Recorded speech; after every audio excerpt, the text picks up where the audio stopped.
रैखिक अवकल समीकरण, दो प्रकार के रैखिक अवकल समीकरण हम अध्ययन करेंगे। बहुत आसान है, एक बार पढ़ोगे जिंदगी भर याद रहेगा, ज़्यादा कठिन नहीं है। लीनियर डिफरेंशियल इक्वेशन या रैखिक अवकल समीकरण।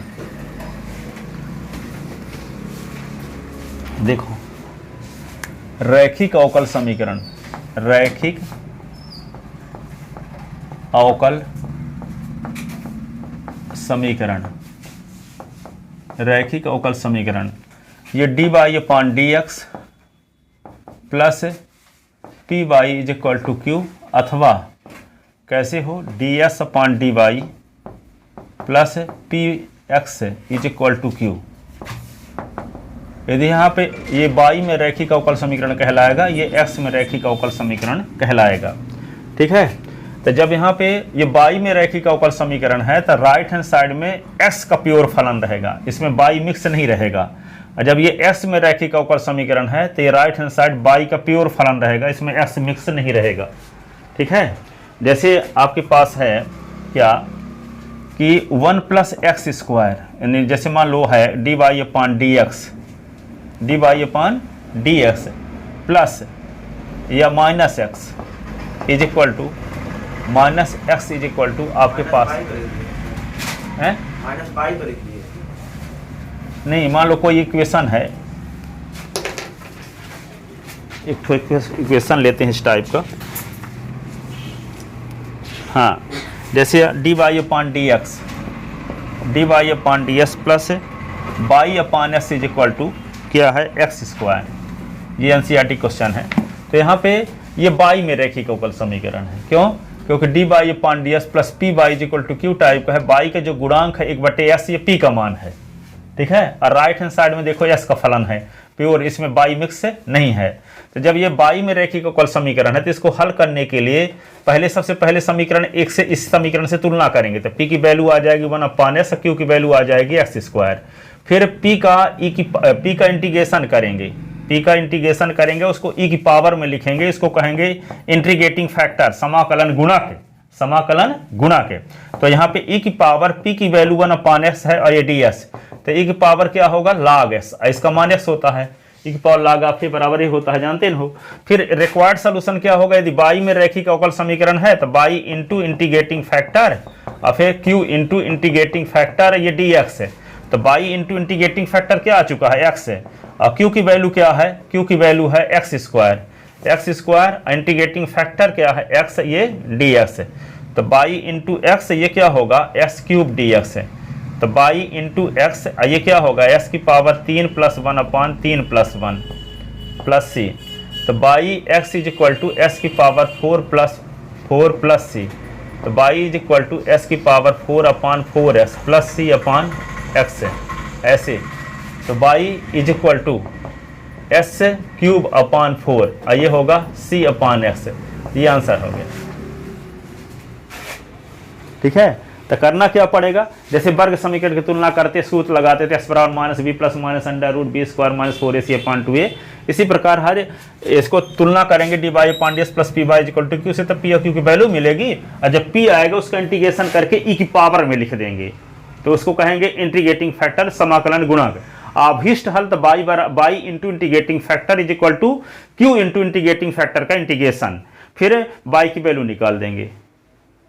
ठीक है, तो ये इस प्रकार से इसका सलूशन निकाला जाए। पास x स्क्वायर का x क्यूब क्यों कर दिए, x square plus into x, तो q इंटू इंटीग्रेटिंग फैक्टर, तो इंटीग्रेटिंग फैक्टर s है और q की वैल्यू s स्क्वायर है।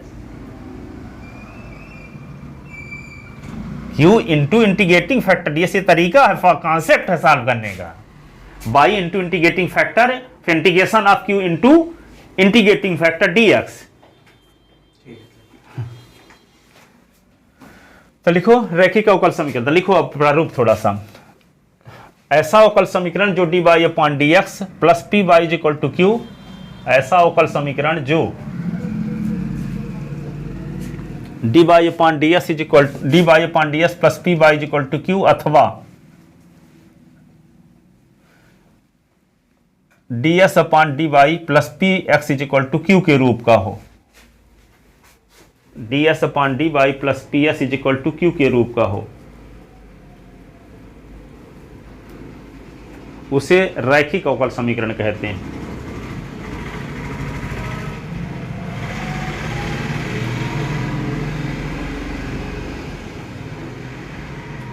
रैखिक अवकल समीकरण को हल करने की विधि,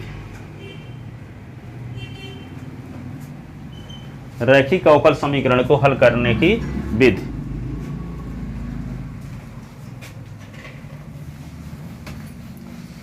माना दिया गया रैखिक अवकल समीकरण dy upon ds plus P by is equal to q है। dy upon ds plus P by is equal to q है। तब यह बाई में रैखिक अवकल समीकरण कहलाता है। तब यह बाई में रैखिक अवकल समीकरण कहलाता है।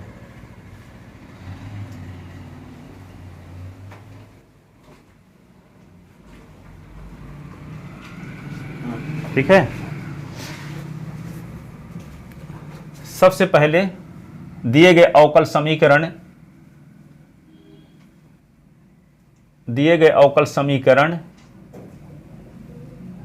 में dy अपॉन ds का गुणांक एक बनाते हैं। जैसे मान लो dy अपॉन ds के पहले कोई फलन है, सपोज करो 1 प्लस एक्स स्क्वायर है, तो पहले हम 1 प्लस एक्स स्क्वायर का भाग देंगे ताकि dy अपॉन ds का गुणांक एक बन जाए। जैसे पिछले साल आप पढ़े रहे होंगे x square plus y square plus 2gx plus 2fy plus c is equal to 0 वृत्त का मानक समीकरण है। तो कोई वृत्त का समीकरण 3x square 3y square plus 6s plus 6y plus 12 is equal to 0 है। तो पहले आप क्या करते थे, एक्स स्क्वायर का गुणांक एक बनाते थे, फिर तुलना करते थे x square plus y square plus 2gs plus 2fy plus c और फिर केंद्र त्रिज्या निकालते थे। ठीक है ना। तो यहाँ पे क्या करते हैं, मानक समीकरण तो dy upon ds plus P Y is equal to q है, इसमें dy अपॉन ds का गुणांक एक है ना है। तो कोई अवकल समीकरण दिया रहेगा तो सबसे पहले उसमें dy अपॉन ds का गुणांक एक बनाएंगे। ठीक है, dy अपॉन ds को क्या लिखे हो, गुणांक एक बनाते हैं। फिर समीकरण दिए गए समीकरण की तुलना, फिर तत्पश्चात दिए गए अवकल समीकरण की तुलना, dy upon ds plus P Y is equal to q से करते हैं। dy upon ds plus P Y is equal to q से करते हैं, तब हमें p और q का मान प्राप्त होता है।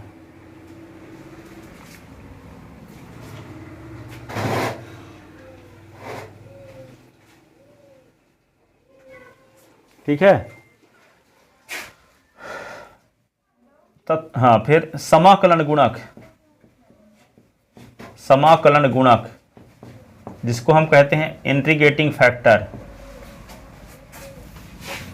e की power integration of p d s ज्ञात करते हैं। समाकलन गुणक इंटीग्रेटिंग फैक्टर e की पावर पी डी एस ज्ञात करते हैं। तो अभीष्ट हल by into integrating factor q into integrating factor ds से दिया जाता है।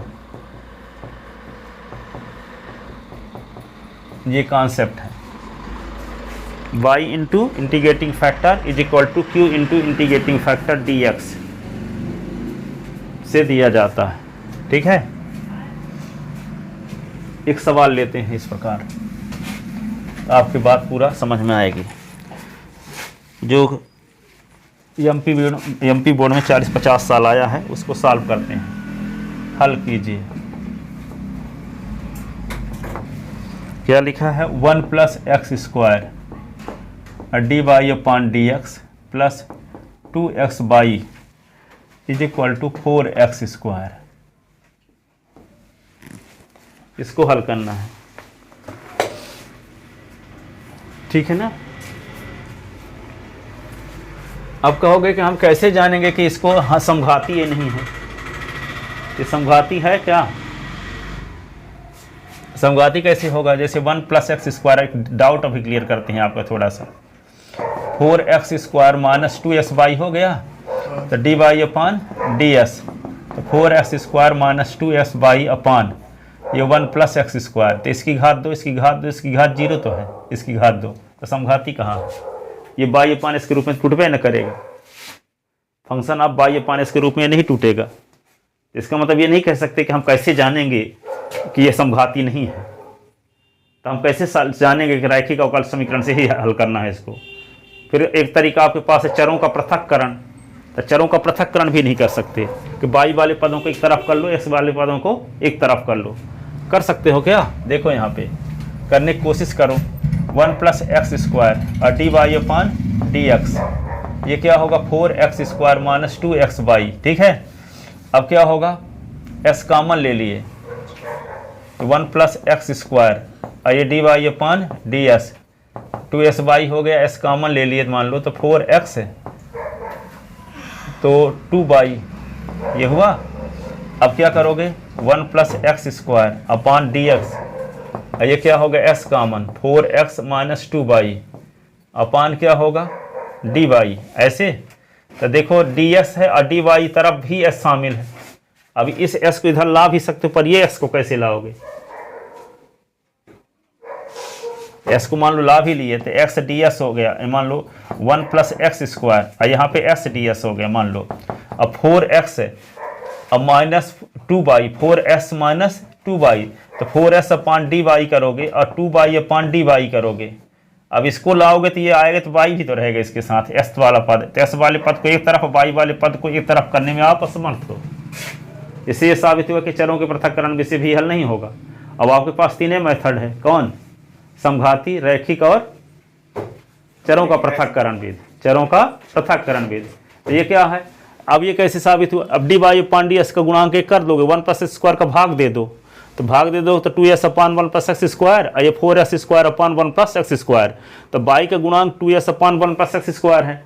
और यहाँ पे ये अवकल समीकरण किस रूप में बदल रहा है? D y upon D S plus P by is equal to Q के रूप में, जहाँ पी की वैल्यू s का फलन है और क्यू की वैल्यू भी s का फलन है। पी की वैल्यू क्या आएगी? 2s upon 1 plus x square कर दोगे तो बाई का जो गुणांक है वे भी s का फलन है कि नहीं है? उसमें बाई मिक्स नहीं है। अब 4s स्क्वायर में 1 प्लस एक्स स्क्वायर का भाग दे दोगे तब भी s का फलन है कि नहीं?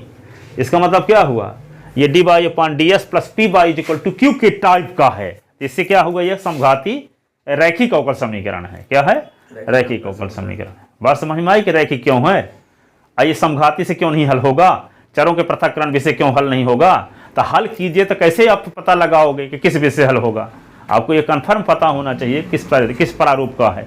पूरा सवाल पता चल ही जाएगा। हाँ, वो तो समघाती के बारे में बता ही चुके। बाई अपान एस का फंक्शन हो अथवा हर एक पद की घात समान है तो फंक्शन आप बाई अपान एस के रूप में टूट ही जाएगा भी, ठीक है।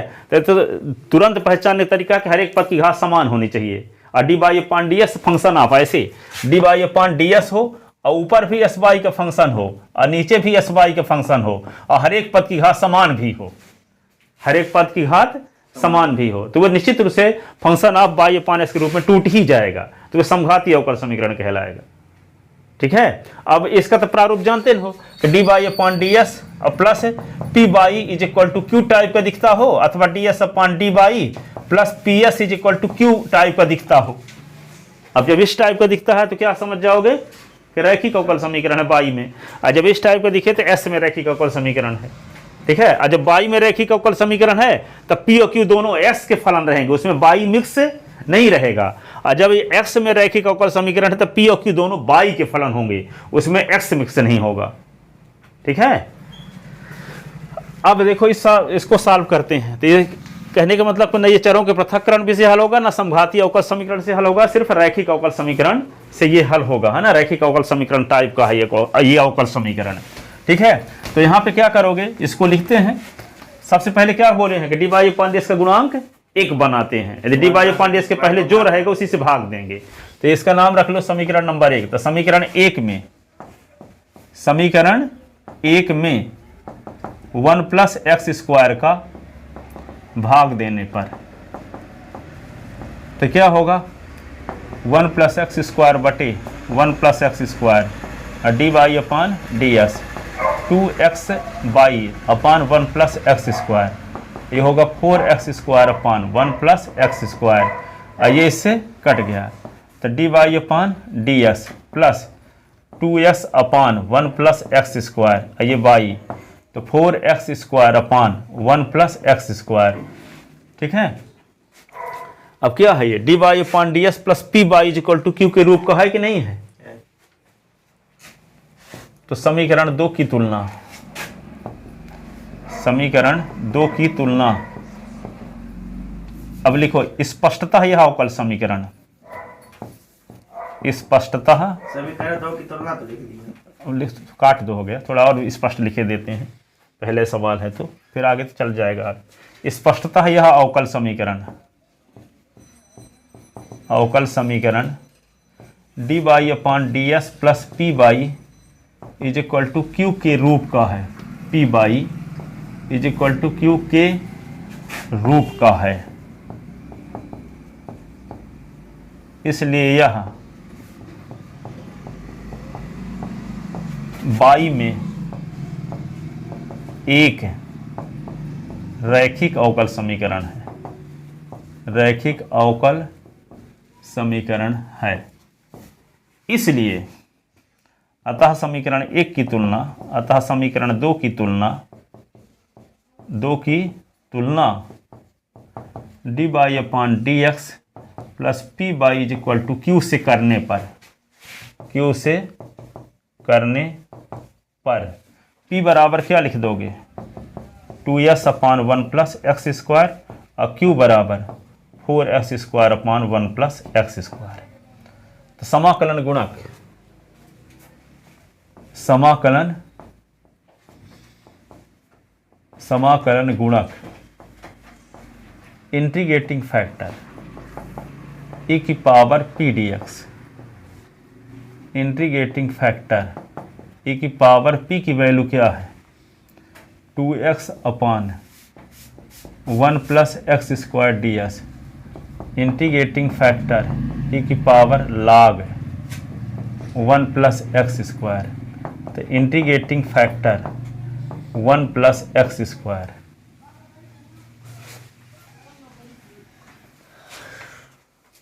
ठीक है,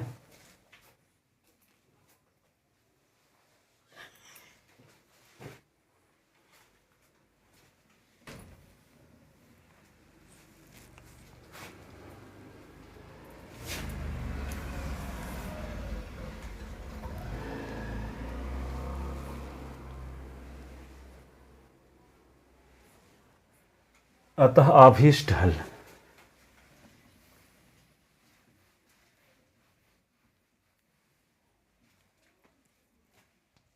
अतः अभीष्ट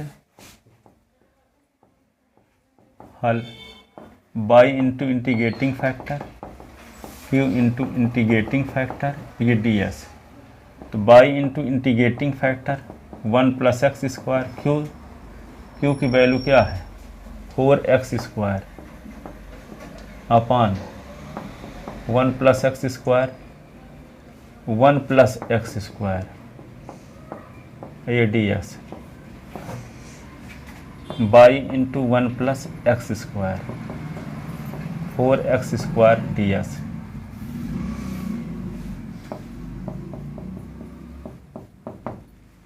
four into X square D S, तो by into 1 plus x square 4x की power 2 plus 1 upon 2 plus 1 plus सी,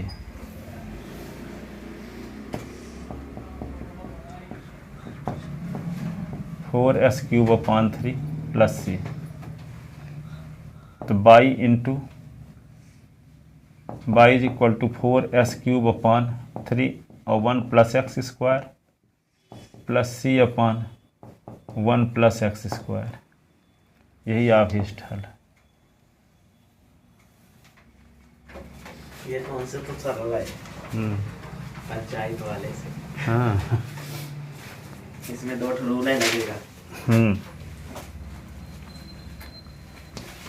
उसमें एक ही रूल चलता है लेकिन वो बड़ा लगता है। ये सवाल 20-25 साल आया है एमपी बोर्ड में, अभी 50 कह रहे थे।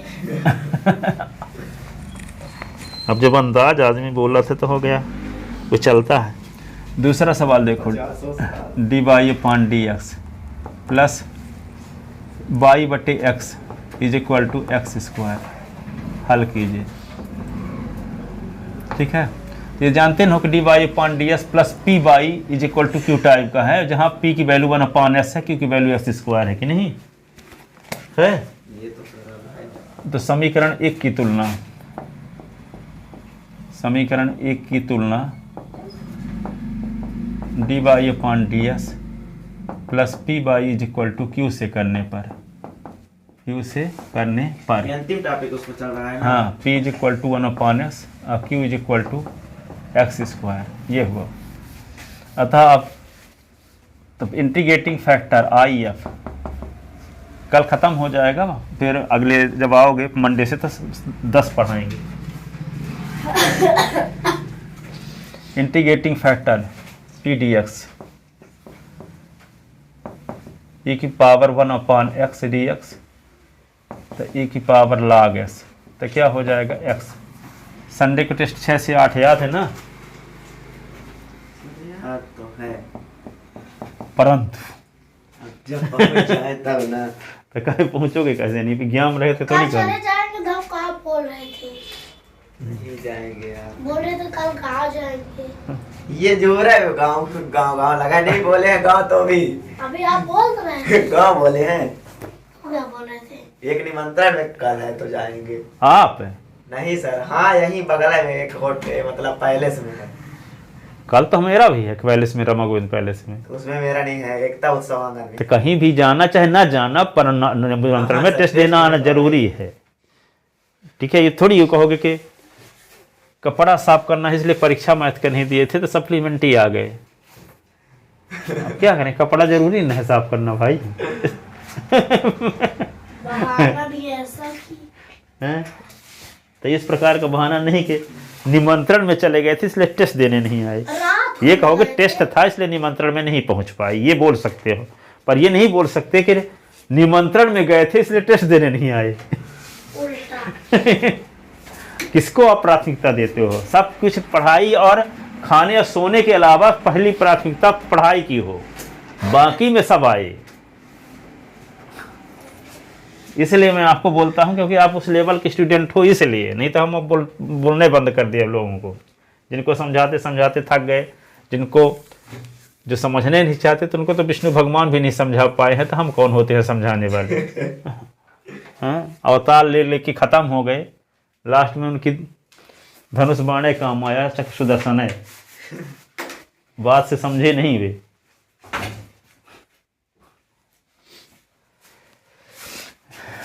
इंटीग्रेटिंग फैक्टर एक्स आ गया, सो रिक्वायर्ड सोल्यूशन, अतः अभीष्ट हल।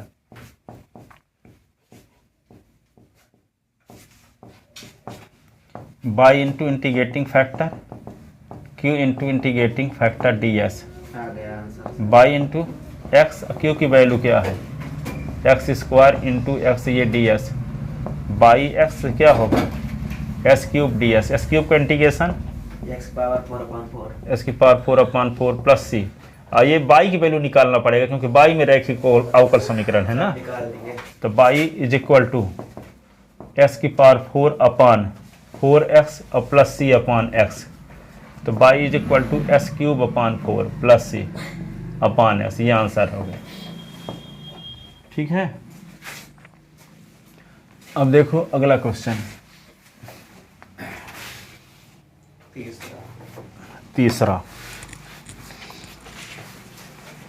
तीसरा सवाल ये है,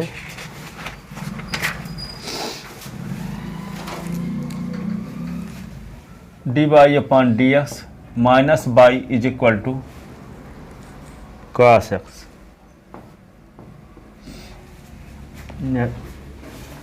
तो सुनो, समीकरण 1 की तुलना, समीकरण 1 की तुलना इससे करेंगे d Y upon D S plus P Y is equal to q से करने पर।